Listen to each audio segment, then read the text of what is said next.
En el Zoom, gracias. En el Zoom ustedes tienen un sistema de preguntas y respuestas. Les pido que vayan dejando cualquier consulta ahí para que yo vaya respondiendo a medida que avancemos, ¿sí? Así que bueno, nuevamente muchísimas gracias por sumarse y espero que disfruten la charla. Antes de arrancar, un breve disclaimer que me gusta hacer siempre para que queden claras las cosas. Lo que hoy vamos a ver es una introducción al tema de tokenización. Dado que es un tema bastante amplio, incipiente, que puede tener distintas interpretaciones, por ende vamos a hacer un repaso general del concepto. Algo que me parece clave mencionar, dado que está relacionado al tema cripto en general, no va a ser una recomendación de inversión en ninguna plataforma, en token asociado, sino una charla de tecnología e impacto en el mercado de capitales, ¿sí?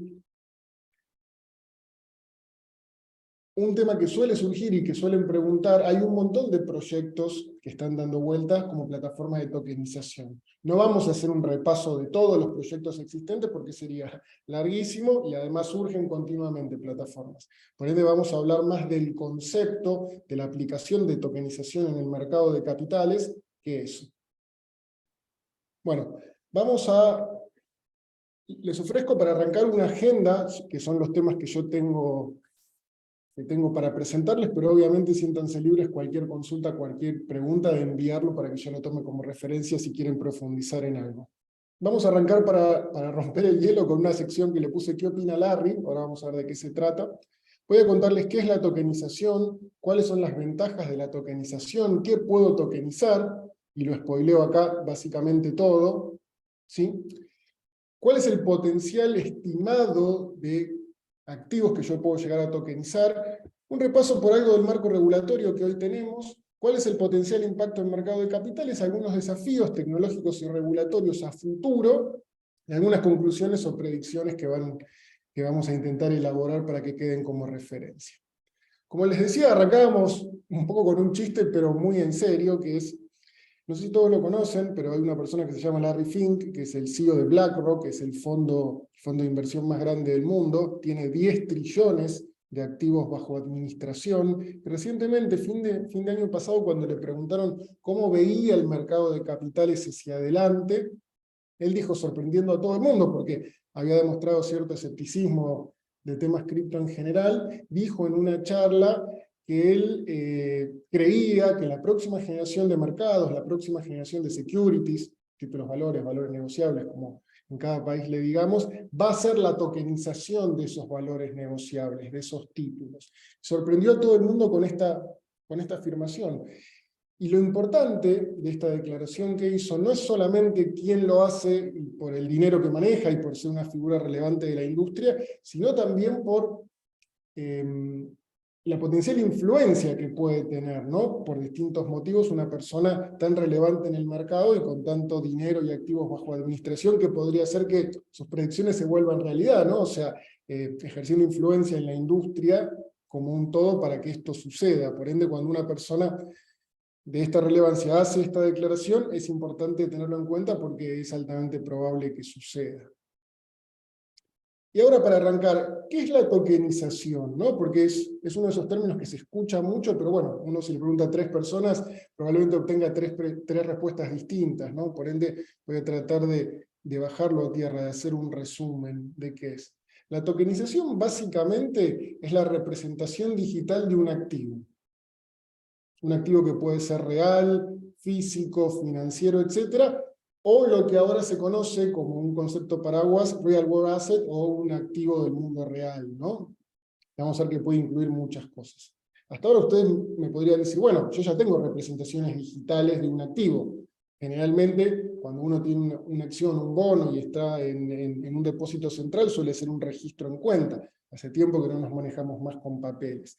Pero acá la particularidad que sube, que este registro se realiza sobre una blockchain o cadena de bloques, como le digamos y en qué idioma, que puede aplicar distintos formatos, que puede ser permisionada, o sea que solo ciertos participantes puedan conectarse y jugar, o puede ser como se conoce como permissionless, cuando está disponible para que cualquiera se pueda conectar utilizando un cliente de ese protocolo, ¿sí?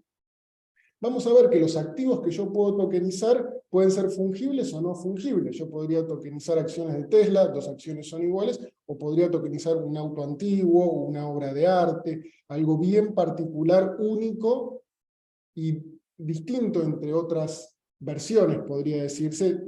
Autos de colección son todos distintos, pinturas lo mismo, etcétera, ¿no? Por ende, distintos tipos de activos yo puedo llegar a tokenizarlos. Y gano tokenizándolos entre un montón de cosas que vamos a ver ahora. Yo lo que voy a hacer al llevarlo a una blockchain es registrarlo, autenticar las transacciones que suceden entre partes y llevar un registro de quién es el dueño actual. Una cosa no menor, un concepto que surge a veces y que genera controversia y es clave aclararlo desde el principio. Vamos a ver que el activo y sus características, como puede ser en el caso de los activos financieros, su vencimiento, el cupón, el emisor, siguen siendo exactamente las mismas. Acá vamos a ver que estamos hablando puramente de tecnología y no necesariamente una transformación per se del activo, ¿no? O sea, los fundamentals financieros siguen siendo lo mismo. Una acción va a ser lo mismo, ya sea que la lleve en un certificado en papel, lo tenga digitalizado o lo tenga tokenizado. La esencia, lo inherente al activo no cambia. Vamos a ver que lo que surgen son otras propiedades, que es lo que lo hace interesante y, en mi opinión, superador a la forma actual de llevarlo. Antes, para ubicarlo, quienes participaron en una charla que dimos el año pasado, también en el marco de la FIAP Hightech, hay un marco interesante de trabajo que hizo la Reserva Federal de St. Louis, una de las que componen la red de la Reserva Federal de Estados Unidos. Es un marco de trabajo, un stack muy interesante para poder hablar un lenguaje común, ¿no? Cuando hablamos de tokenización, vamos a ver que todo este tipo de iniciativas están siempre en la capa de activos o en la asset layer, en donde yo, en función de distintos protocolos, más o menos estándares, distintas blockchains, yo voy creando este tipo de activos tokenizados.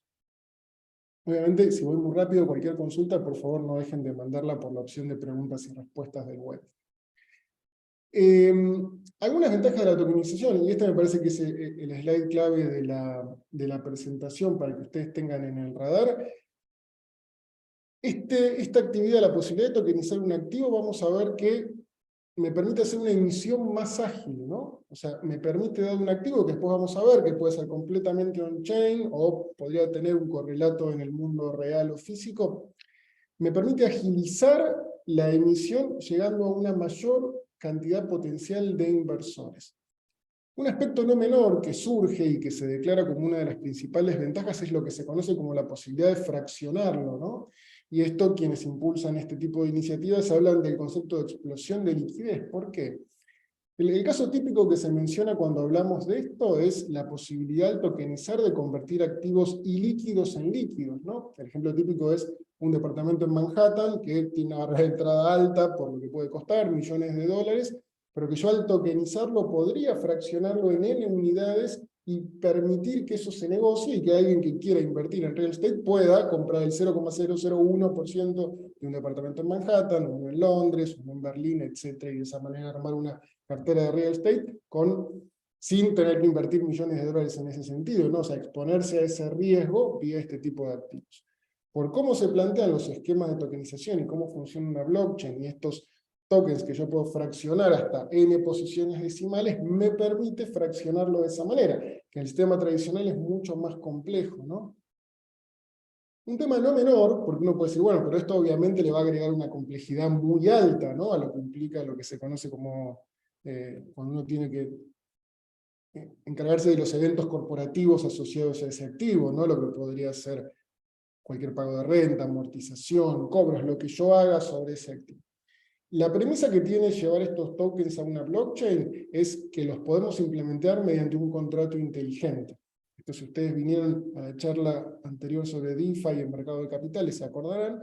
Si no, lo refuerzo, es la posibilidad de, yo a la hora de tokenizar un activo, no es meramente subir un bono a una blockchain, porque uno podría decir, bueno, ¿cuál es el valor agregado de eso? Es cambiar una base de datos por otra, sino lo que yo voy a hacer es, vía un contrato inteligente, modelar el ciclo de vida de ese activo, los distintos cupones que puede llegar a pagar, los distintos cobros, garantías, amortizaciones, si llega a haber un default, cómo lo manejo, alguna reestructuración. Yo podría modelar eso completamente, lo que va a dar una mayor visibilidad y transparencia realmente del comportamiento del activo y lo que es si quieren, un punto más importante, automatizar todos esos procesos del ciclo de vida de un activo inherente a lo que es. Si es, no sé, una parte de un departamento en Manhattan, va a tener algo que ver con el cobro del alquiler, la distribución de ese alquiler en los N tenedores de ese token representativo de ese departamento, pagar las expensas, lo que sea, ¿no? O sea, el ciclo de vida de ese activo yo lo puedo representar vía un contrato inteligente.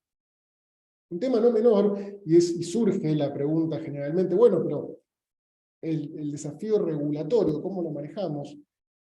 De la misma forma que yo puedo modelar el ciclo de vida del activo, o sea, los distintos eventos corporativos, lo que se conoce como asset servicing generalmente, o sea, todo el ciclo de vida, yo también puedo modelar los aspectos regulatorios dentro de ese activo. Lo que sea presentación de informes, lo que tenga que ver con temas de onboarding de clientes como KYC o temas de controles antifinanciamiento del terrorismo, etcétera, yo podría directamente incluirlos vía un contrato inteligente en el activo, ¿sí? O sea, que solo deje jugar estos participantes, que evite los participantes que están incluidos en esta lista de terroristas, etcétera, ¿no?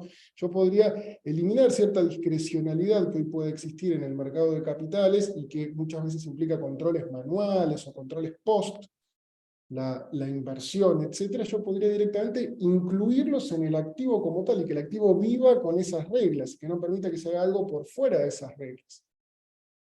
Un tema no menor tampoco, y que está en la boca de muchos inversores, es lo que tiene que ver con la rapidez en la liquidación luego de la transacción como una herramienta de gestión de riesgo, ¿no? Se vio cuando fue el tema de GameStop, lo que se denominan las meme stocks, ¿no? O sea que estas 48 horas en la liquidación genera demasiado riesgo cuando el participante después no puede cubrir eso, ya sea que no tiene dinero, no tiene los títulos, etc.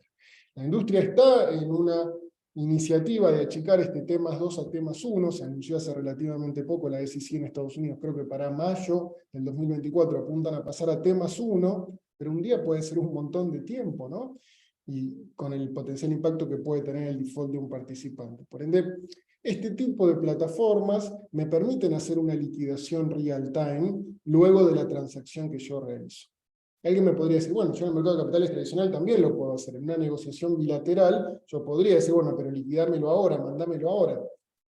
La diferencia en este tipo de iniciativas es que yo llevo la opción hasta el inversor retail, ¿no? O sea, hoy por hoy, yo si compro una acción, un bono en un mercado institucional, no tengo la chance de decir, liquidámelo ya, dámela ya, ¿no?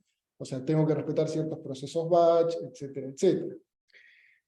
En este tipo de plataformas se iguala completamente y yo tengo la opción, que es lo que vamos a ver, que en todo lo que tiene que ver con tokenización y plataformas de DLT en general, y cripto en general me atrevería a decir, la ventaja que trae es que le da al usuario la opción, no necesariamente la obligación, pero sí la opción de tener la liquidación cuando yo quiero, ¿sí? De asumir ciertas funciones o no en función de cuánto valor vea yo en un intermediario que potencialmente me da esa función, ¿no? Y ese me parece que es el gran cambio de paradigma, darme la libertad, por consiguiente la responsabilidad, de yo definir ciertos parámetros de la transacción, la liquidación y la custodia, como vamos a ver ahora. Hay también una paradoja en mi opinión, ¿no? Generalmente cuando uno habla de cripto puede haber alguna imagen de que puede ser utilizada para actividades ilícitas, puede haber algo asociado a eso, hay como un mito. En mi opinión es todo lo contrario, ¿no? Quien ha visto cómo funciona una transacción, hoy las blockchains públicas permiten ver lo que sería el libro de transacciones, ¿no? El ledger general. Yo puedo conectarme, caso de la blockchain de Bitcoin, de Ethereum, todas las que son públicas, y yo directamente ver las transacciones, ¿sí? Se habla de pseudo-anonimidad por el hecho de que yo veo direcciones, no veo que corresponde a Juan Pérez, pero yo tengo transparencia total. Si una plataforma de tokenización lleva los tokens a una blockchain abierta, yo puedo ver todo lo que pasa. Y esto no es menor. Ciertas situaciones, seguramente están al tanto, que han ocurrido en el espacio cripto, como puede ser lo de FTX, etc.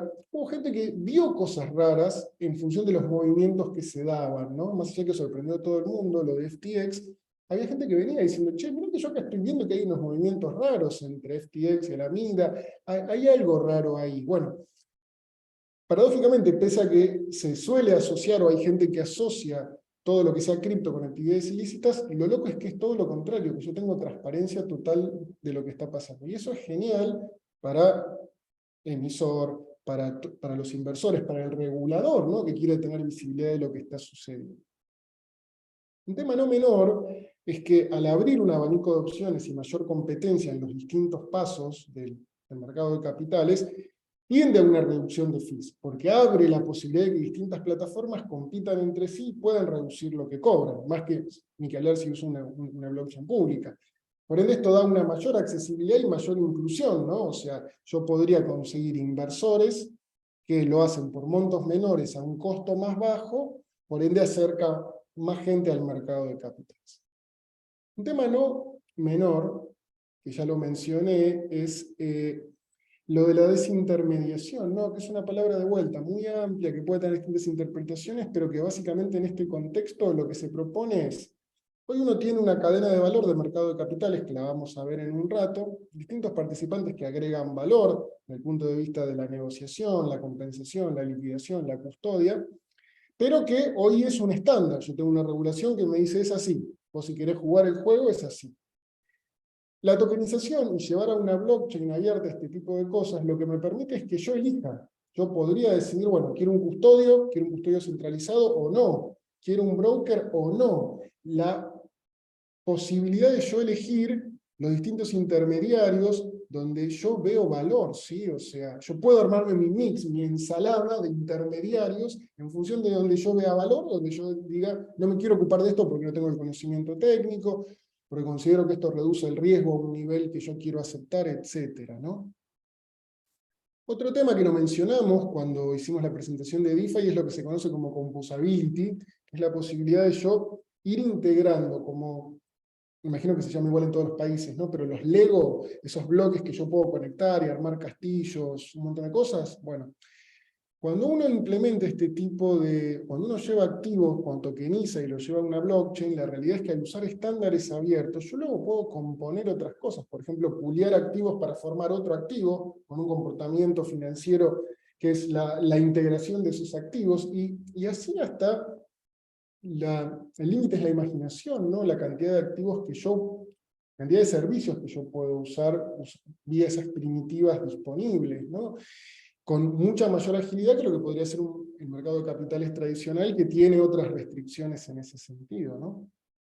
También este tipo de plataformas, como nacen apificadas o con enchufes, interfaces para conectar, hace también que cualquier integración sea más ágil. Hoy nosotros, en el mercado de capitales tradicional, tenemos un desafío muy grande, que es cuando uno tiene plataformas por las que pasan billones o trillones de dólares, depende en qué país esté cada uno, tiene sentido ser conservador en el cambio por lo que está en juego, ¿no? O sea, hemos visto públicamente infraestructuras de mercado que han encarado procesos de cambio de plataformas y que no han sido exitosos o que tuvieron que postergar varias veces, ¿no? O sea, por ende, el cierto conservadurismo que se ve en estos cambios es razonable en función de lo que está en juego.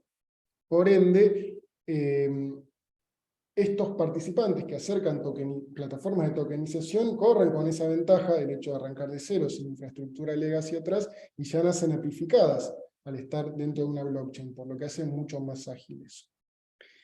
Y otro tema, que también lo mencionamos en la presentación anterior, pero es importante y está relacionado con lo que decíamos recién de la desintermediación selectiva, en donde yo quiera, es lo que se conoce como el modelo Be Your Own, bank, broker, custodian, custodio centralizado, etcétera, la posibilidad de yo elegir dónde quiero yo ser responsable de algo y dónde tercerizo una función, ¿sí? En el esquema general del mercado de capitales. Nos hacen una consulta respecto a lo que mencionamos recién del tema regulatorio, ¿no? Hoy generalmente cuando uno mira el mercado de capitales tiene un regulador que es de cada país, que baja un conjunto de reglas y nosotros, ya sea el rol que tengamos, brokers, cámaras compensadoras, mercados, custodio centralizado, asesores, lo que sea, tenemos que cumplir ciertas reglas, ¿no? Generalmente el activo es agnóstico y los participantes son quienes hacen el enforcement de esas reglas, ¿no? A la hora de darle a un cliente me fijo que no esté en lista de terroristas, si hay límites a la operatoria, las posiciones abiertas, obligaciones de reporting, ¿no? Son los participantes quienes realizan esas funciones. Acá el cambio de paradigma se da en donde yo vía contratos inteligentes, yo puedo agregar al activo esa funcionalidad, ¿sí? Más allá de que lo puedo seguir teniendo en los intermediarios, y más allá de que lo puedo seguir teniendo en las plataformas, no significa que no lo voy a tener. Pero lo que cambia acá, que lo hace mucho más interesante y que hace que el enforcement sea más realista y cumplible por código, hay una premisa que se usa cuando se habla de contratos inteligentes, que es the code is law, o sea, el código es la ley, o sea, yo pongo todas las reglas de lo que tiene que cumplir, tengo este cambio de paradigma donde yo puedo llevar un montón de controles al propio activo. Por ejemplo, soy un bono que en su código del smart contract dice todas estas personas, todas estas direcciones no pueden invertir en mí, no pueden comprarme, o sea, no puede ser parte de una transacción. O sea, eso me permite limitar quiénes pueden entrar y quién no, ¿sí? No sé si contesté tu pregunta, Valentín, si no avísame cualquier cosa. Bueno, como les decía, cuando hablamos en el índice, y ya lo spoileé, ¿qué es tokenizable? Bueno, la respuesta es todo. Hoy por hoy no hay un activo del mundo real o real world asset, como se suele decir, que yo no pueda tokenizar, ¿no? O sea, que no pueda de alguna manera convertir una representación digital en una blockchain y poder transaccionar sobre él. Vamos a ver cuando profundicemos que cada activo tiene sus particularidades, ¿no? No es lo mismo tokenizar una vaca, una tonelada de soja o 2 acciones, ¿no? O sea, hay un desafío de cómo mantengo el correlato, pero que tiene mucho que ver con la naturaleza propia del activo. Acá una captura de pantalla que saqué de este sitio en donde básicamente enumero un montón de cosas, desde metales preciosos, activos de consumo, activos coleccionables, instrumentos financieros, activos intangibles como puede ser licencias, marcas, etcétera, ¿no? Con la particularidad de esto que yo les decía recién, muevo las reglas de transacción de ese activo al activo sacándolas del intermediario, o teniéndolas en ambos, pero la posibilidad de llevarlo al activo, y eso hace que el enforcement sea mucho más seguro, me atrevería a decir confiable, con todo lo que eso significa a nivel del marco de riesgo general, ¿sí? Bueno, muy buena pregunta de Carlos. Si me aguantás 10 minutos, vamos a llegar a ese momento cuando hablemos de oráculos. Ya llegamos. Bueno, un tema no menor y que a veces genera duda, porque bueno, que yo tengo una vaca, la tokenizo, pero si me venden la vaca y yo tengo el token, yo esa vaca la negocio 200 veces, pero la vaca ya la vendieron, la comieron, la hicieron un asado y chau, ¿no? O sea, parece impracticable si yo lo miro desde ese punto de vista. La diferencia, la particularidad es que, o por lo menos a mí lo que me ayudó a entenderlo, es empezar a ver la tokenización como un continuum, ¿no? O sea, yo no hablo de algo tokenizado o no tokenizado, sino que tengo distintos estadios en donde yo puedo avanzar. Si les parece, arranco por el caso más fácil. El caso más fácil es cuando es un activo digital, como puede ser una acción que nace on-chain, como se suele decir, dentro de la blockchain, y que lo que denominamos patafondos, y yo acá les pido disculpas si uso términos muy argentinos, ¿no? Pero la parte de una transacción en donde yo muevo el dinero, lo que termina liquidando, yo cambio el activo por dinero, es poco probable que haya el intercambio de un activo por un activo, una acción por otra acción, sino algo por dinero. La patafondos es como yo termino de liquidar esa parte, como yo entrego los dólares, euros, reales, pesos, lo que sea, que eso suele ser la pata final, ¿no? Porque si yo tengo una vaca y la vaca va a seguir siempre en el campo, dando vueltas, comiendo, o sea, eso puedo tener una representación, pero va a seguir siendo una vaca que anda dando vueltas. Por ende, en este continuo yo tengo el caso más fácil en un extremo, que es un activo tokenizado completamente, el cual yo liquido utilizando dinero que está tokenizado, por decirlo de alguna manera. Seguramente lo escucharon hablar como stablecoins, ¿no? Tether, Binance USD, esta semana vienen con un par de problemas, ¿no? Pero la contraparte debería estar. Este es el caso óptimo, que es un extremo donde el activo y el dinero lo tengo todo en la blockchain. Eso me lleva a que puedo hacer la transacción de forma completa dentro de esta blockchain, la que yo estoy usando, puede haber varias, y todo es, o sea, la emisión, la negociación, la compensación, la liquidación y la custodia, todo dentro de una blockchain. O sea, la tokenización ahí es perfecta, en el sentido que es completa en ese sentido. A medida que yo me muevo en ese continuo hacia activos, si quieren, tangibles, podemos usar, empiezan a aparecer estos desafíos, ¿no? Si es una vaca o una tonelada de soja, a mí no me queda otra que utilizar algún intermediario que permita mantener esa correlación, ¿no? Que permita llevar esa correspondencia y validar que no se rompa. Yo, por ejemplo, si tengo una vaca, yo podría tokenizar esa vaca, pero voy a necesitar un inspector que valide que si yo tengo 10 vacas tokenizadas, emitidas y en negociación, ese stock de 10 vacas existe, que las vacas están vivas y que existen, que están, ¿no? Básicamente. Lo mismo puede pasar con una tonelada de soja. Hay un proyecto, un negocio ya argentino muy interesante que se llama AgroToken, que hace eso básicamente, que tokeniza granos, ¿sí? Y eso permite no solo negociarse en el sentido de ganar exposición a eso, sino utilizarse para comprar maquinaria, fertilizantes, cualquier otra cosa, ¿no? O sea, como moneda al final de cuentas. Es esto que yo les decía, yo permito un activo, no quiero llamarlo ilíquido, porque la soja claramente no es ilíquida, pero yo nunca me hubiera imaginado con la soja comprar en el supermercado, no sé, verduras, ¿no? O sea, pero la tokenización me permite llevarlo a ese extremo, me permite convertirlo en un activo que yo puedo utilizar para la compra de otras cosas, ¿no? Por ende, para mí lo más fácil de ver y para entender es pensar la tokenización como un continuo. Desde el caso más fácil, donde todo está dentro de una blockchain, y yo puedo hacerlo circular, y todo, la emisión, negociación, compensación, liquidación y custodia sucede en una blockchain, no tengo punto de contacto con el mundo real, no significa que el otro no sea real, pero el mundo tangible, físico, y luego tengo puntos en ese continuo donde yo voy a necesitar lo que se conoce como un oráculo, o una conexión con el mundo real, que me valide que la vaca sigue existiendo, la soja sigue estando en el silo, la obra de arte está, el departamento en Manhattan no se prendió fuego, etcétera, ¿no? Pero ese es el desafío. En el caso de los activos físicos, muy difícil de resolver porque la vaca no la voy a poder meter adentro de una blockchain, pero sí su representación digital y esa negociación. Y el intermediario va a validar que esa correspondencia no se pierda y siga existiendo, ¿sí? Bueno, espero haber contestado la pregunta, si no me avisan. Esta respuesta viene sobre dos preguntas muy interesantes, que es, ¿cómo tokenizo un activo físico y cómo protejo la doble tokenización? ¿Cómo evito que alguien meta la vaca en 10 plataformas de tokenización distintas, ¿no? Bueno, básicamente con estos controles.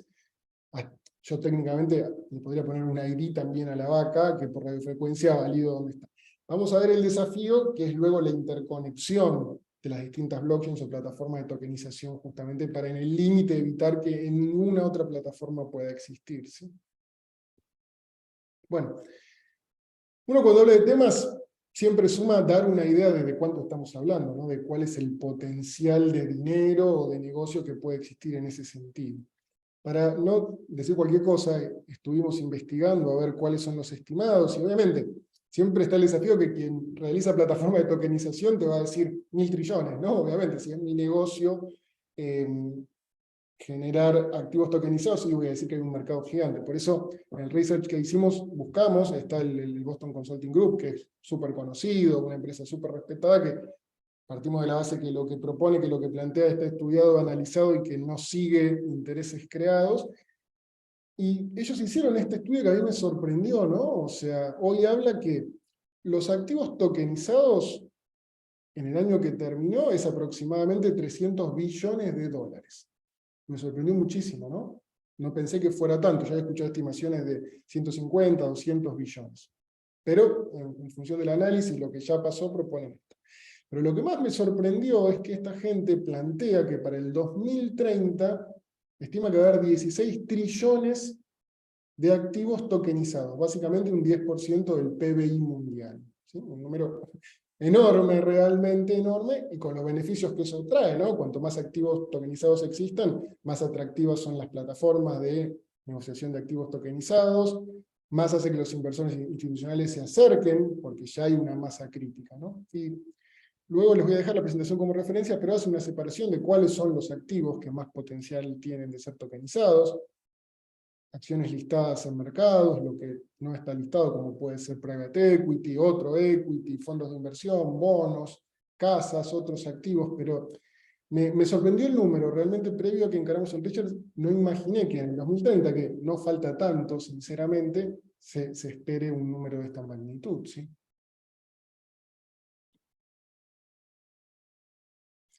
Surge una pregunta del tema anterior, que veo que es el que más dudas genera, si estos controles o conciliaciones serían continuos. Bueno, depende de cómo esté planteado el proyecto, ¿no? Uno como inversor va a ver, si a mí me dicen que la vaca tokenizada la van a revisar cada 6 meses, y me podría generar alguna duda. Si me dicen que van a ir todas las semanas, y me genera menos dudas, ¿no?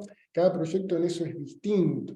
Obviamente, cuando voy al caso intermedio, que es la tokenización de una acción que ya tiene una representación digital, puede ser continua esa conciliación. Si yo continuamente puedo estar viendo que quien tokenizó esa acción la sigue teniendo bajo control, la sigue teniendo en custodia, ¿no? Acá me dicen, cuando representas digitalmente la vaca, ¿cómo controlás su valoración? El tema es que, y eso es fundamental y es muy buena pregunta, gracias por mencionarlo porque yo no hice referencia a eso. Cuando uno habla de tokenización, no está hablando de evaluación, ¿no? Yo voy a llevar la acción de Tesla, una acción de Matbarrofex, un bono, una casa, lo que sea, tokenizado, pero yo no estoy hablando de evaluación como tal. La evaluación de ese activo va a seguir, como desde el inicio de los tiempos, vía oferta y demanda. ¿Sí? O sea, la tokenización en sí ofrece más liquidez, que eso podría ayudar a mejorar la evaluación, porque abre el abanico a que entren más participantes, pero no habla en nada de la evaluación, ¿sí? O sea, yo no tengo el concepto de qué vale del precio de algo. Yo lo represento en una blockchain al tokenizarlo y permito fraccionarlo, que sea composable y todas estas ventajas que yo les mencionaba respecto a la distribución, a la transparencia, a la visibilidad, pero no me dice nada del precio. El precio va a seguir bajo las leyes de la oferta y la demanda que los distintos inversores, retail, institucionales, etcétera, le den en función de un montón de otras variables que aplica un activo, ya sea que esté tokenizado o no. Aunque se esté negociando en papel, siguen aplicando las mismas. Tokenizado o en papel, siguen aplicando las mismas reglas financieras en ese sentido. Bueno, cuando uno habla de estos cambios, la pregunta típica que suele surgir es el tema del marco regulatorio, ¿no? Yo acá les dejo, no voy a entrar en la regulación de cada país para no aburrirlos, pero distintos países han encontrado ciertos marcos de trabajo que a mí me parece súper interesante, ¿no? Porque ustedes seguramente han escuchado, suele haber mucho debate sobre cripto. Cripto es un valor negociable, depende de qué cripto, ¿no? Es una security, la SEC le hace un juicio a alguien, es un commodity, bueno, un debate muy grande desde que todo el mundo opinó. Soros, Warren Buffett, toda persona que es alguien en finanzas ha opinado algo respecto a cripto. Lo interesante de la tokenización es que nos corre de ese debate, justamente por lo que decía recién, porque no hablamos de precio, no hablamos de si es una buena inversión o no la tokenización. Estamos hablando de un modo de cambiar cómo nos relacionamos con el mercado de capitales, cómo implementamos el mercado de capitales, cómo hacemos los procesos del mercado de capitales, emisión, negociación, compensación, liquidación, custodia, ¿sí?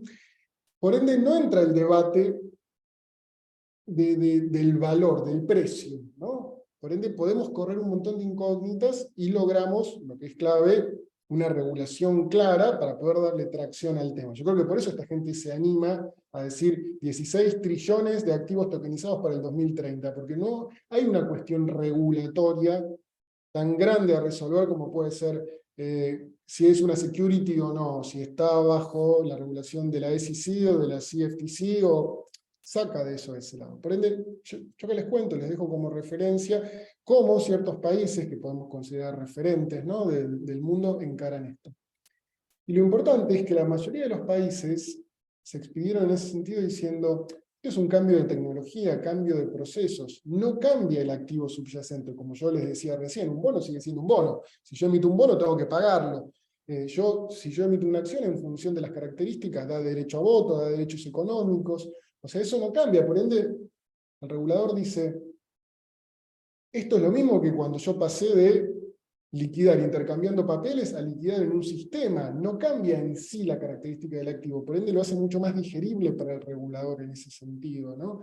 Y por eso hace que se pueda implementar mucho más rápido. Y lo hace mucho más atractivo porque es un cambio de tecnología que acelera el desarrollo del mercado de capitales, una mayor inclusión, reducción de fricciones, menores barreras de entrada, ¿sí? Acá una referencia breve que voy a hacer como les decía recién, y ahora entramos al punto, a la base de la presentación, ¿no? Que es el potencial impacto en nuestra industria, el mercado de capitales.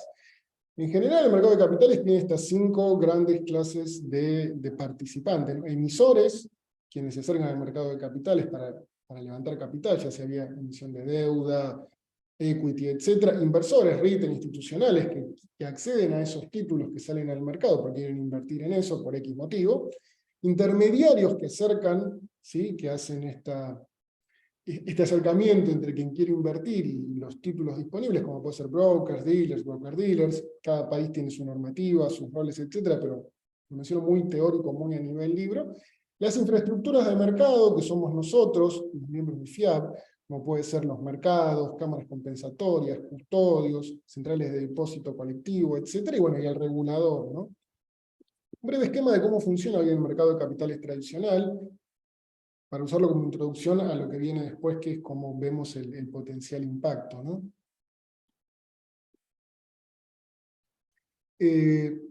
Básicamente yo lo que voy a tener es un comprador y un vendedor que a través de un intermediario, un broker, en un mercado institucional van a estar intercambiando oferta y demanda un activo, que luego de eso se genera una compensación. Estos inversores cuentan con un custodio a través del cual liquidan, hacen el movimiento de los títulos y el dinero, y finalmente termina en una central de depósito colectivo. ¿Quién es el beneficiario final? En algunos países a nivel broker, en algunos países a nivel comitente final, pero donde todo queda registrado, ¿no? Como parte del mercado de capitales. Menciono esto porque ahora vamos a ver cada uno de estos participantes cómo podría haberse afectado en el buen sentido, ¿sí? Antes tengo 2 preguntas. Ya regularon la tokenización, ahora vamos a hablar un poco más cuando veamos el desafío regulatorio, pero con lo que nos vamos a encontrar es que cada país ha tomado una decisión respecto a cómo manejar este tema, ¿no? Vamos a ver que hay un desafío muy grande, no quiero spoilearlo, pero que la paradoja que se da es que estamos hablando de tecnología global, porque si yo tokenizo un activo, lo subo a la blockchain de Ethereum, mi hermano que vive en Japón lo puede acceder, básicamente. Por ende, tecnología global, reguladores locales, como suele suceder, tenemos como un mismatch de ámbitos de control de regulación. Pero para contestar tu pregunta, hoy en la mayoría de los países, la postura del regulador es, esto es un cambio de tecnología, no cambió el activo, ni el proceso, se sigue emitiendo, se siguen pagando dividendos, se siguen enviando informes trimestrales, lo que sea, por ende, a ver, lo resumo mucho, ¿no? Cada país tiene su particularidad, puede poner límites al monto emitido, puede definir qué inversores pueden comprar un activo tokenizado y cuáles no, un montón de otras cosas, pero digo, a grandes rasgos existe un consenso que es un cambio de tecnología, por ende no debería estar prohibido como tal la tokenización, ¿sí? Porque no tendría sentido prohibir, es como decir, llevándolo al extremo, si yo tengo una base de datos A y la cambio por una base de datos B, ¿por qué me van a prohibir? Si toda la otra regulación sobre el activo sigue siendo válida, ¿no? Hay una pregunta de Roberto. Bueno, muy interesante realmente, Roberto, gracias. Si no entiendo mal, tu pregunta va, bueno, ¿quién es el que va a garantizar que ese activo subyacente existe como tal, ¿no? O sea, la vaca, la acción, la tonelada de soja, ¿quién va a ser la persona que va a decir, bueno, che, vos compraste 3 vacas, siguen estando las vacas acá, ¿eh? Vos compraste 10 toneladas de soja, están en la silobolsa, existen, ¿no?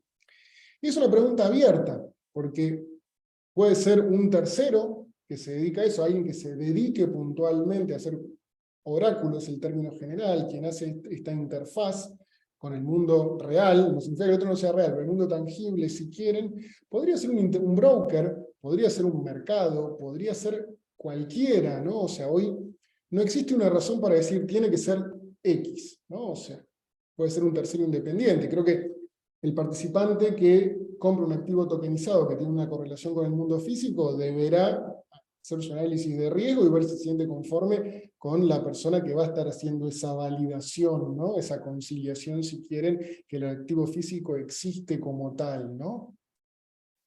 De vuelta, no hay una respuesta única de quién tendría que ser.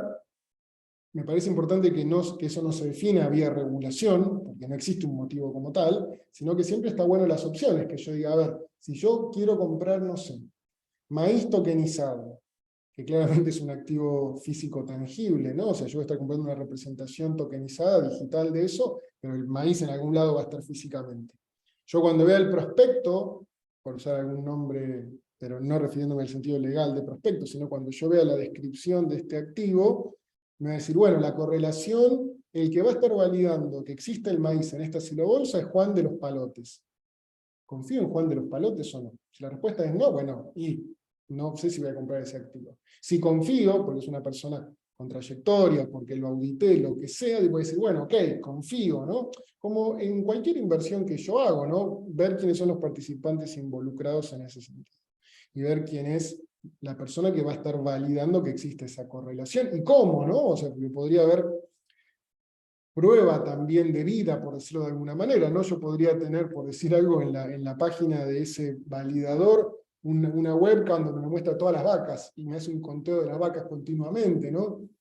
Algo similar está pasando, no sé si escucharon luego de todo lo que sucedió con FTX, que hoy hay lo que se llama prueba de reservas. Yo cuando tengo activos, criptoactivos en un exchange centralizado, o sea que yo no tengo la custodia, sino que la delego en la billetera, en quien sea, muchas de estas billeteras abren sus libros y me presentan y me permiten validar que si yo tengo X Bitcoin en una billetera, realmente están, ¿no? Como una forma de yo acceder al depósito final y ver que estén a mi nombre, lo más importante.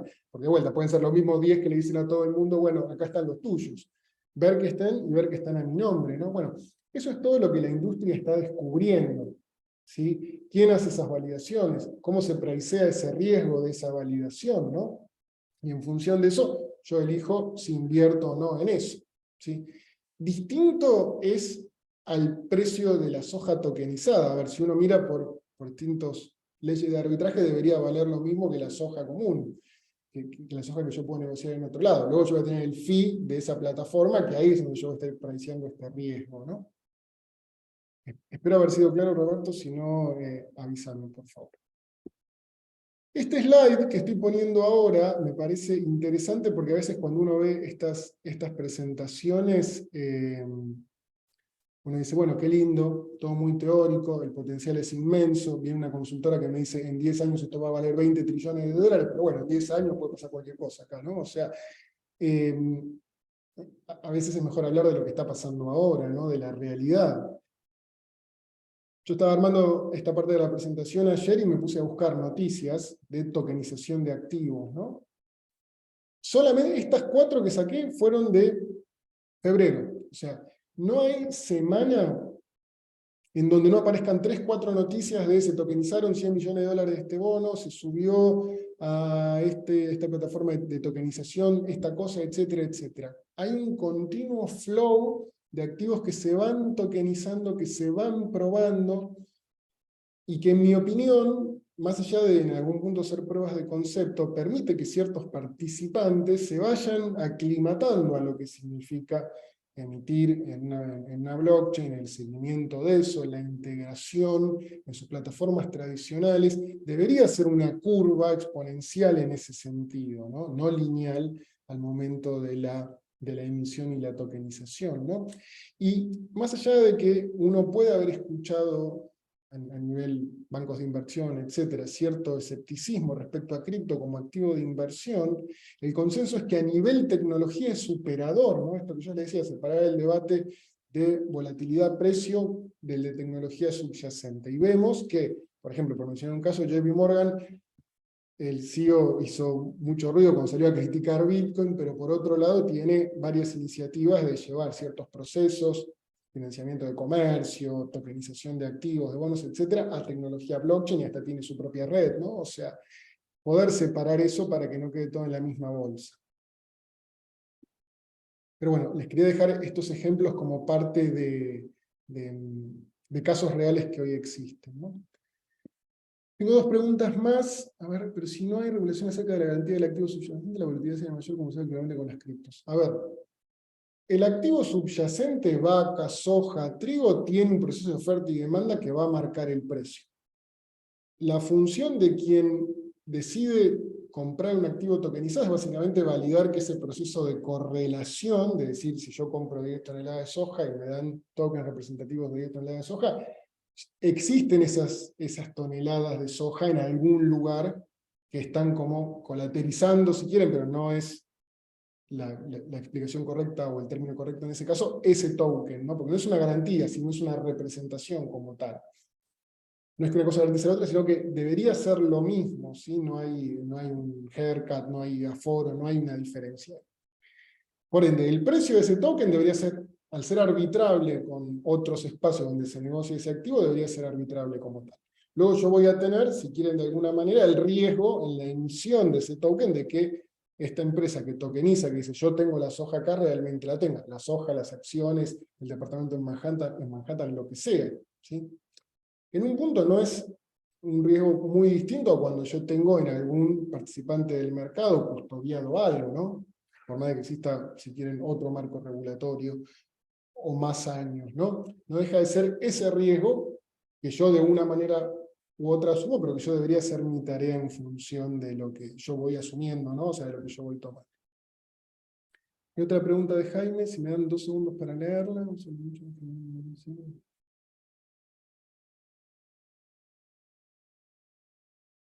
Bueno, gracias Jaime, súper interesante la pregunta, viene en un slide posterior que son los desafíos, ¿no? Porque al haber N plataformas de tokenización, que usan N blockchains distintas, algunas públicas, algunas permisionadas, distintos algoritmos, ¿no? de consenso a la hora de llegar a una visión única de cuál es el estado de la red, de las posiciones, de las tenencias en ese momento, se abren desafíos tecnológicos de la convivencia o la integración de esos modelos. No quiero spoilear nada, pero en mi opinión va a ser de alguna manera algún tipo de supervivencia darwinística en donde los inversores vamos a tener que ponernos de acuerdo en cuál de estas plataformas y cuál de estos modelos me genera mayor confianza, ¿no? Para realizar mis transacciones. Bueno, como les decía entonces, el potencial impacto en mercado de capitales es, y llego a esta conclusión humildemente, o sea, es una realidad, ¿no? O sea, no es algo teórico, algo que podría llegar a pasar, sino que estamos viendo que hoy sucede, ¿sí? No solo por estos ejemplos que les pegaba recién, sino porque vemos que continuamente distintas entidades, de las más tradicionales, están experimentando, probando. Nadie se quiere perder este tren, algunos más por moda, algunos más por captura de beneficios, pero es algo que no parece que vaya a parar en el futuro, ¿no? Al contrario, como decía Larry Fink al comienzo, va hacia ese lado, ¿no? La próxima generación va a ser de activos tokenizados, por ende es algo que hoy no se está discutiendo si va a pasar, sino cuándo va a pasar, ¿no? Como recién preguntaba Jaime, hay un desafío porque existen múltiples plataformas con distintos modelos, utilizan distintas blockchains, y hay un desafío subyacente de conectar todo con todo y que funcione todo bien, que no esté un mismo activo en 2 lugares distintos, etc., ¿no? Por ende, si fuera tan fácil, ya estaríamos en ese lugar, ¿no? O sea, se puede apretar un botón y estar ahí. No, hay un montón de desafíos. Como les decía, en mi opinión hay una relativa claridad regulatoria, ¿no? O sea, se empieza a ver la tokenización como un medio, no es una nueva clase de activo. El activo sigue siendo el mismo, con las características subyacentes, aspectos asociados, regulación, sigue habiendo una ley que hay que cumplir, ¿no? Por ende, eso me parece que aceita mucho y reduce muchas fricciones.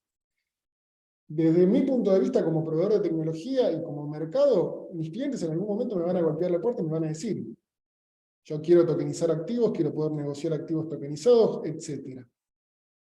Por ende, vamos a tener que responder como proveedores de servicios, sea cual sea nuestro rol, de esta manera. En algunos países va a llegar más rápido, más despacio, pero de vuelta, no parece ser algo que uno se está preguntando si va a suceder o no, sino que se va a dar.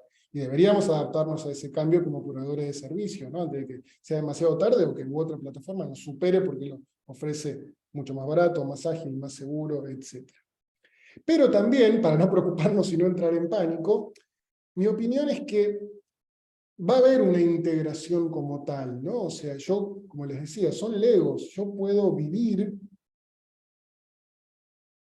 en un esquema integrado. Yo podría tener la emisión de tokens de alguna manera, con un custodio tradicional que custodia en una blockchain, o sea, un custodio de estos que tienen más de 100 años, que solo se dedican a eso, que tienen una reputación, un capital gigante. Bueno, podrían decir, bueno, ok, todo tokenizado, pero yo custodio. Yo podría tener, no sé, un intermediario tradicional, como puede ser un broker, que dice, ok, yo soy la puerta de entrada a la negociación de activos tokenizados en una plataforma o en un mercado tradicional, ¿no? Digamos, lo interesante es que no parecería ser un recambio 100% de todo, sino que la oferta y la demanda, el consumidor, el cliente del mercado de capitales, el usuario del mercado de capitales, va a ir haciendo estos enroques en función de lo que más le convenga, por por calidad de servicio, por costo, por lo que sea, ¿no? En función de sus preferencias, y va a empezar a jugar con esto, ¿no? Y va a quedar un mapa muy interesante de tokenización y mercado tradicional que se conjuga de esa manera. Esto no significa que el regulador se pueda quedar tranquilo y diga, bueno, listo, qué lindo, me voy, ya está, ya cumplí mi trabajo. No, el regulador, sabemos, tiene distintos objetivos, pero generalmente suelen ser el desarrollo del mercado de capitales, innovar, proteger al inversor, ¿no? Sabemos, todos los que estamos en esta industria, que el mercado de capitales empuja muchísimo la economía, es el motor de la economía. No existe país desarrollado que no tenga un fuerte mercado de capitales, por ende, el regulador ayuda a que eso suceda en un marco ordenado. Como les decía, hay un desafío muy grande que es, generalmente toda regulación es local, es a nivel país, no es supranacional. Pero acá la tokenización y el uso de redes, de cadenas de bloques, implica que es una red global, un esquema global, ¿no? O sea, por ende, yo digo, regulación local y tecnología y plataforma global. ¿Cómo hago? Porque hay fronteras. El token no conoce de fronteras. El token yo lo mando, yo tengo un hermano que vive en Japón, pum, se lo mando, y cruzó un montón de países, cruzó un montón de monedas. Y está ahí, ¿no? O sea, él puede acceder. Por ende, hay un desafío muy grande del regulador, porque una vez que cruza la frontera de esa operatoria, dice, ¿yo qué hago? Por ende, hay un desafío de armar un marco uniforme, coherente, ¿no? Y también lo que implica a nivel desarrollo de esta industria, ¿no? Digamos, los reguladores que creen un entorno más ameno, más innovador, que acompañe más este tipo de cosas, son quienes van a traer las inversiones, los proyectos, el talento para que se desarrolle. Es una realidad como sucede, yo les comentaba en este slide donde hablamos de distintos países, que todos tienen un distinto grado de avance en función del enfoque en la tokenización. Suele haber un consenso, pero no es en todos lo mismo. Por ende, todavía estamos lejos de una plataforma universal de tokenización, justamente por eso, porque en algún país podría ser automático, porque se considera un medio y listo, tema terminado, en otro no. Por ende, armonizar eso es un desafío grande. El desafío es justamente generar un estándar común, ¿no? Hay una pregunta de Nora muy interesante, bueno, ya que estamos en el tema regulatorio, ¿cómo se armoniza todo este proceso con el principio de protección al inversor, ¿no? Esto que mencionábamos recién, bueno, justamente esto, ¿no? Darle oportunidades al inversor de que pueda ahorrar, de que pueda fomentar el ahorro y generar riqueza y gastarla en lo que quiera, implica que le podamos acercar activos interesantes de forma segura, ¿no? O sea que hoy hay ciertas inversiones que capaz ciertos inversores minoristas no pueden acceder por lo que implica, por un tema de riesgo y porque muchas veces no está disponible, ¿no? Hoy el concepto de inversor calificado es como que es un arbitrario, ¿no? Se pone un monto y chao, pero bueno, ¿qué pasa? El que dice, bueno, yo no llego a ese monto, pero quiero igualmente invertir ahí, ¿no? Eso pasa mucho con lo que es private equity, con un montón de inversiones, o sea, ¿a quién no le hubiera gustado haber invertido en Google, en Apple, en algún momento, ¿no? Antes de que salieran a la bolsa? Las plataformas de tokenización podrían, por un lado, ayudar a estos inversores a llegar a un espectro masivo, estos inversores minoristas llegar y el regulador encontrar un marco óptimo, con todos los disclaimers, con toda la visibilidad, con todo lo que eso implica para que sea de forma segura. Los principios, en mi opinión, no cambian de protección del inversor, ¿no? Si el regulador dice, bueno, ok, vos tenés que presentar todos tus riesgos, presentar tu directorio, tus suposiciones de negocio, tus números, es lo mismo, o sea, una acción, un bono, una inversión tokenizada o en la bolsa, en ese sentido, ¿no? No pasa por si está tokenizado o no, sino como todo. Y de vuelta, uno como inversor tiene que hacer también su tarea, ¿no? O sea, no ir invirtiendo en cualquier cosa. Uno ve, imagino pasa en todos los países, acá en Argentina cada tanto aparece algún esquema Ponzi, algo de eso. Bueno, como inversor es clave educarnos y ver dónde estamos poniendo la plata antes de hacerlo. Eso es fundamental. No hay regulador, no hay plataforma de tokenización, no hay nada que nos pueda salvar si uno no hace la tarea, investiga como corresponde, ¿no?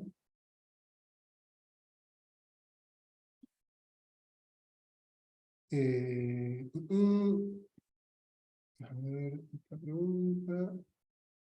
Disculpen que las vaya contestando entre slide y slide, pero me parece mucho mejor por un tema de contexto, porque si lo comento al final puede quedar muy desconectado, ¿no?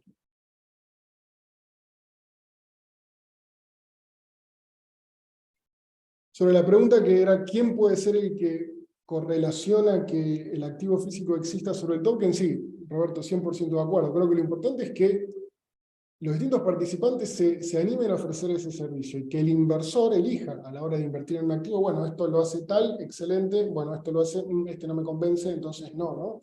O sea, eso es clave para que el inversor pueda elegir qué riesgo asume, ¿no?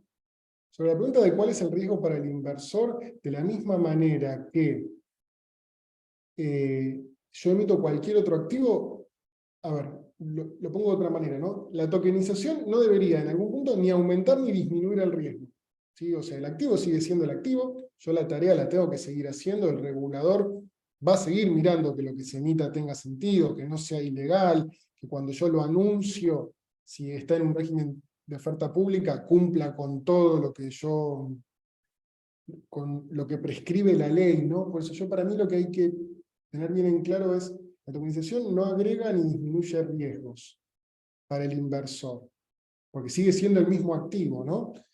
Va a haber procesos de cómo yo llego a eso, de cómo lo publicito, de cómo hago la correlación, que es lo que uno tiene que tener en cuenta y validar que eso funciona, ¿no? Que no es muy distinto a lo que hoy pasa cuando uno invierte en otras cosas, que existe gente que valida, auditores, sociedades depositarias, etcétera, ¿no? Ciertos controles que yo puedo poner y yo como inversor valido si me siento a gusto con ese nivel de riesgo o no. Creo también, acá una pregunta que hace Javier, sí, tal cual, la tokenización debería acercar más el mercado de capitales a la gente, ¿no? Por distintos motivos. Uno, si uno ve la nueva camada de inversores que nació con cripto, acostumbrado a operar 24/7, en plataformas mucho más dinámicas y ágiles, es clave capturar a esa gente. Es decir, hoy hay en el mundo mucha gente que operó primero cripto, cualquiera que sea, y habiéndole ido bien o mal, antes que una acción, un bono, lo que son o un futuro, ¿no? Lo que son los activos de nuestro mercado de capitales tradicional. Capturar a esa gente y acercarla al mercado de capitales, a los activos del mercado de capitales, que encima fomentan el desarrollo de la economía, les permite invertir en empresas que generan trabajo, desarrollo del país, es clave. Y la tokenización, por esta posibilidad de fraccionar activos a los que podrían no llegar, etcétera, podría ayudar, la reducción de costos, etcétera, podría ayudar a acercar a más gente al mercado de capitales con todo lo que eso significa, ¿sí? Acá ya algo spoileamos, pero hay un desafío tecnológico, ya varios se dieron cuenta, ¿no? Yo como les comentaba al comienzo, no quiero mencionar proyectos porque hay un montón, salen un montón continuamente y no es la idea avalar a ninguno, ¿no? O sea, hoy si uno busca plataformas de tokenización 2023 hay un top 10 de plataformas, hay algunas más menos conocidas, ¿no? Pero es una realidad como pasa siempre y por lo fácil que es salir, porque hay una destrucción creativa muy grande acá, ¿no? O sea, salen continuamente, alguna puede caer, surgen nuevas, se ayornan, se fusionan. Hay un montón, hay un ecosistema que es muy fácil hoy armar una plataforma de tokenización, conectarla a una blockchain y emitir, ¿no? La barrera de entrada es muy baja, ¿no? Por ende, podemos encontrar un montón, ¿no? Las que resistan la prueba del tiempo seguramente le hayan encontrado la vuelta y hayan sido mucho más sólidas en sus procesos, etc. Por ende, hoy por hoy hay múltiples plataformas de tokenización para la emisión.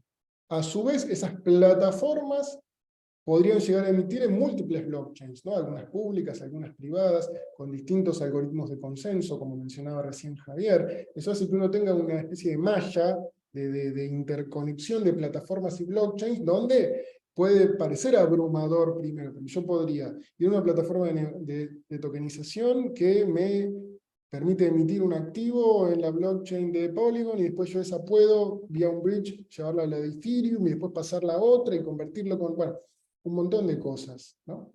Acá, que obviamente para un inversor minorista y hasta un institucional me atrevería a decir, ¿qué es esto?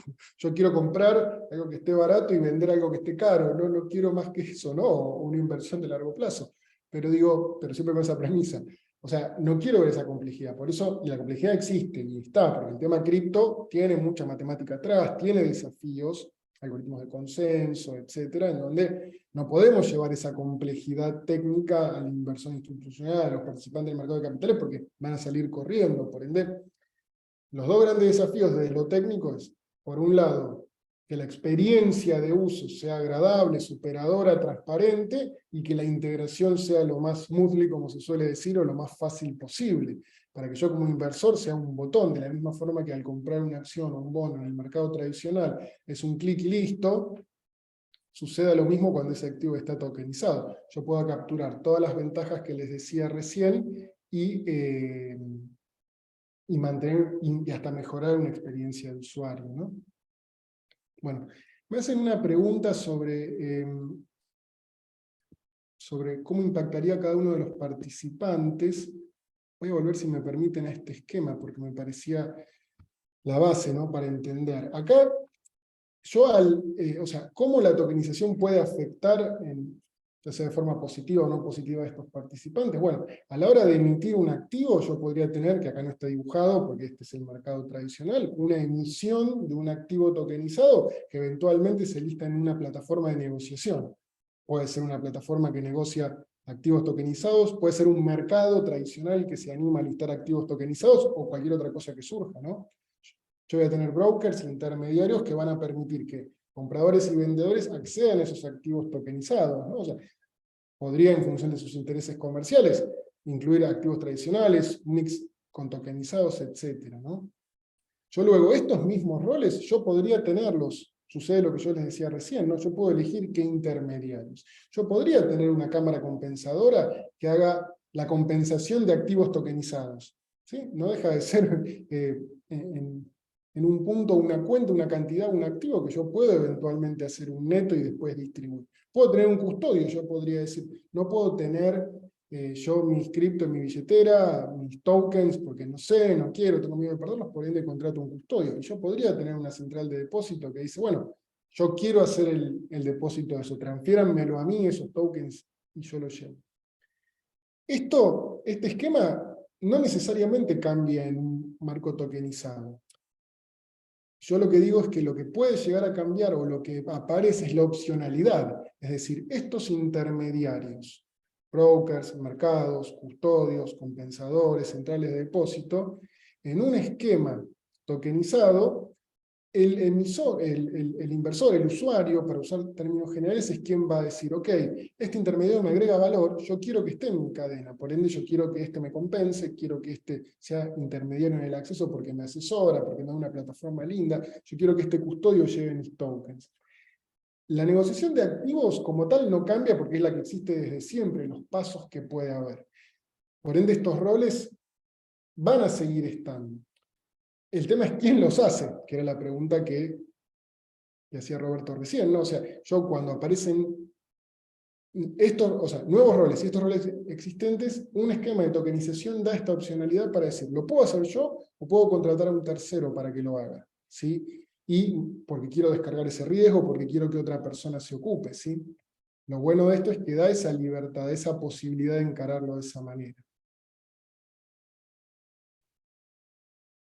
A ver, hay un par más de preguntas.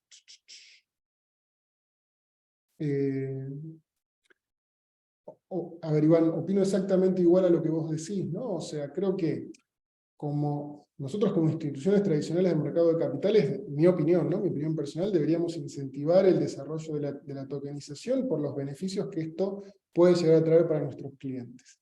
Esto significa que en cada uno de nuestros países, a nivel regulatorio, a nivel oferta comercial, deberíamos investigar estas iniciativas, ver cuál es la forma óptima de implementar, escuchar a nuestros clientes para ver qué problemáticas tienen y cómo la tokenización o algunos aspectos de la tokenización podría resolverlo, ¿no? ¿Sí? Me preguntaban por el tema de los desafíos tecnológicos. Sí, yo veo dos. Uno, la integración. Múltiples plataformas de tokenización, múltiples blockchains, termina siendo una malla, un entramado gigante. Bueno, no le podemos llevar esa complejidad al cliente, porque imagínense, mi tía va a comprar un activo tokenizado, o sea, ella quiere comprar Tesla.